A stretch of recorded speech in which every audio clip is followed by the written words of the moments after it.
భారతదేశం తన అండమాన్ అండ్ నికోబార్ దీవుల్లో దక్షిణ కొనగా అంటే సదర్న్ మోస్ట్ ఐలాండ్ అయిన గ్రేట్ నికోబార్ ఐలాండ్ అనే ఒక ప్రపంచంలోనే అతి సాఫిస్టికేటెడ్ ఒక అధునాతనమైన నేవల్ బేస్గా తయారు చేస్తున్నాం.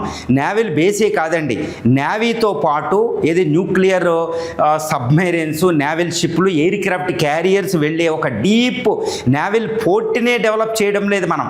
దాంతోపాటు ఒక ట్రై కమాండ్, టోటల్గా ఏరియాని ఒక ట్రై కమాండ్గా గ్రేట్ నికోబార్గా మార్చేస్తున్నాం. అంటే ఆర్మీ హెడ్ క్వార్టర్స్, తర్వాత ఎయిర్ బేసు, రన్వేస్, వీటితో పాటు ఫైటర్ జెట్స్ ఇవన్నీ ఉండేలాగా ఒక ట్రై కమాండ్ అని డెవలప్ చేస్తున్నాం. ఇది ఎలాంటిదంటే యునైటెడ్ స్టేట్స్ ఆఫ్ అమెరికాకి ఇండియన్ ఓషన్లో డిగో గార్షియా అనేది ఒకటి ఉంటుంది, దానంత అధునాతనంగా తయారు చేస్తున్నాం. తర్వాత అదే అమెరికాకి పసిఫిక్ మహాసముద్రంలో చైనాకి ఎగినెస్ట్ గామ్ అనేది ఒకటి ఉంటుంది, దానంత పెద్ద అధునాతనమైన ఎయిర్ బేస్ని మనం అక్కడ డెవలప్ చేస్తున్నాం అనమాట, ట్రై కమాండ్. దీన్నే గ్రేట్ నికోబార్ ప్రాజెక్ట్ అని పిలుస్తున్నాం. రీసెంట్గా దీన్ని ఎన్జిటి నేషనల్ గ్రీన్ ట్రిబ్యునల్ దానికి ఫైనల్ ఎన్విరాన్మెంటల్ క్లియరెన్స్ ఇవ్వడం జరిగింది. అంటే ఇక్కడ సుప్రీంకోర్టులు దాటుకుని, హైకోర్టులు దాటుకుని, తర్వాత మినిస్టర్ ఆఫ్ ఎన్విరాన్మెంటల్ క్లియరెన్స్లు, ఎన్జిటి అంటే చాలా పవర్ఫుల్ అనమాట, నేషనల్ గ్రీన్ ట్రిబ్యునల్ దాటుకుని ఈ ప్రాజెక్ట్ క్లియర్ అయ్యి బయటకు వచ్చిందనమాట. దీనికి సోనియా గాంధీ కూడా హిందువులు ఆర్టికల్ రాస్తూ ఎగ్నెస్ట్ చెప్పారు. ఎంతోమంది 13 దేశాల్లో ఉన్న ఎన్విరాన్మెంటలిస్టులు అడ్డం చెప్పారు. ఎందుకంటే అక్కడ ఒక 10 లక్షల ట్రీలు కూల్చేయబోతున్నాం. 150 చదరపు కిలోమీటర్ల స్థలంలో అడవిని, దట్టంగా ఉన్న అడవిని పోగొడుతున్నాం. తర్వాత మడ అడవులు, టైడల్ ఫారెస్ట్ కొంచెం పోతుంది. తర్వాత లెదర్ బ్యాక్ టర్టిల్స్ అని తాబేళ్లు కూడా హ్యాచింగ్ సెంటర్స్ పోతున్నాయి. తర్వాత దీంతోపాటు ప్రిమిటివ్ ట్రైబల్ గ్రూపులని షాంపేన్, నికోబారిస్ వాళ్ళకు కూడా కొంచెం హామ్ జరుగుతుందని చెప్పారనమాట. అందుకనే ఈ ఎన్జిటి ఇప్పుడు చాలా జాగ్రత్త క్లియరెన్స్ చేసి minister of environment, forest and climate చేంజ్కి అది ఏం చెప్తుందంటే, మీరంతా కంపెన్సేటరీ ఫారెస్ట్ అరావళి పర్వతాల్లో 10 లక్షల ట్రీకి 3 రెట్ల ట్రీలు అక్కడ డెవలప్ చేయండి, ఇక్కడ అన్ని చర్యలు తీసుకోండి, ఎన్విరాన్మెంటల్ ఇంపాక్ట్ తక్కువ ఉండేటట్టు చూసుకోండి, హామ్ జరగకూడదు.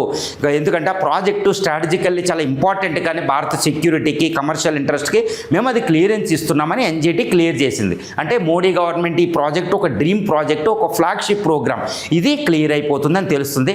అసలు ఇప్పుడు గ్రేట్ నికోబార్ ప్రాజెక్ట్ అంటే మొత్తం 853 చదరపు కిలోమీటర్లో 853 చదరపు కిలోమీటర్లు ఉంటుందండి ఈ గ్రేట్ నికోబార్ ఐలాండ్ అనేది. ఒక ఐలాండ్, ఒక ద్వీపం అనమాట. ఇది బంగాళాఖాతంలో హిందూ మహాసముద్రంలో చాలా క్రూషియల్ ప్లేస్లో ఉంటుందన్నమాట.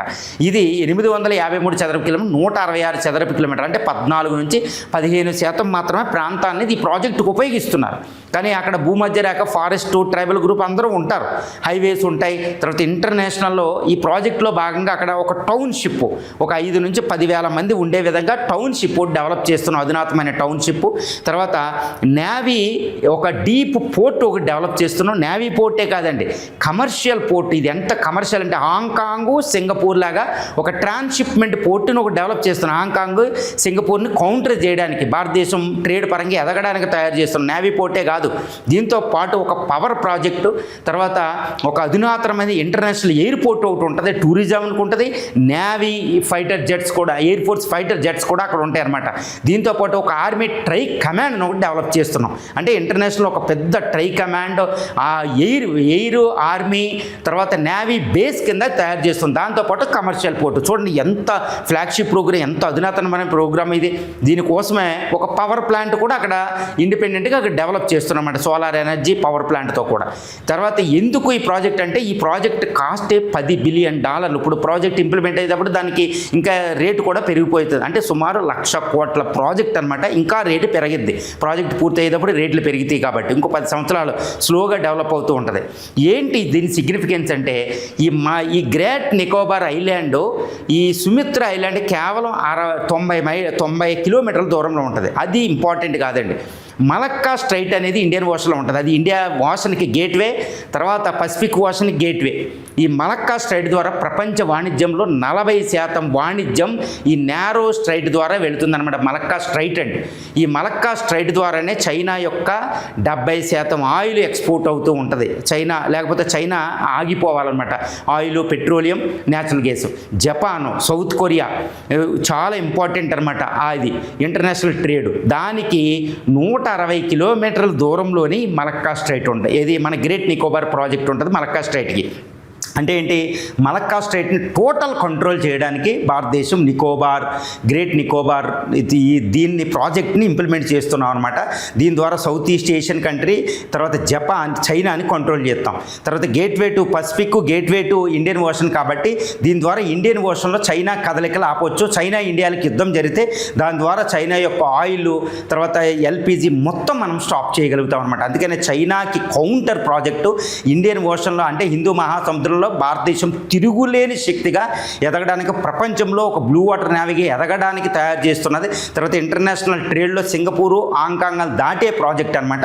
ఇది ఇంతటి అద్భుతమైన ప్రాజెక్టు భారతదేశం ఇప్పటికే డెవలప్ చేసి ఉండాలి. ఇప్పుడు లేట్ అయినా ఒక గ్లోబల్ లెవెల్ ప్రాజెక్ట్ మనం అక్కడ డెవలప్ చేస్తున్నాం అనమాట. అది ఈజీ కాదండి. దీని ద్వారా మనం ప్రపంచంలో ఇండియన్ ఓషనే కాదు, అన్ని ఓషన్లు కూడా స్లోగా ఎంటర్ అవుతాం అనమాట. ఇటు సింగపూర్, హాంకాంగ్లో కూడా కౌంటర్ చేయగలుగుతాం. ఎంత బిలియన్స్ డాలర్ ట్రేడ్లో, ఇంటర్నేషనల్ ట్రేడ్లో మనం పార్టిసిపేట్ చేస్తాం. ఒక అద్భుతమైన ప్రాజెక్టుగా గ్రేట్ నికోబార్ ప్రాజెక్ట్ని చెప్పుకోవచ్చు.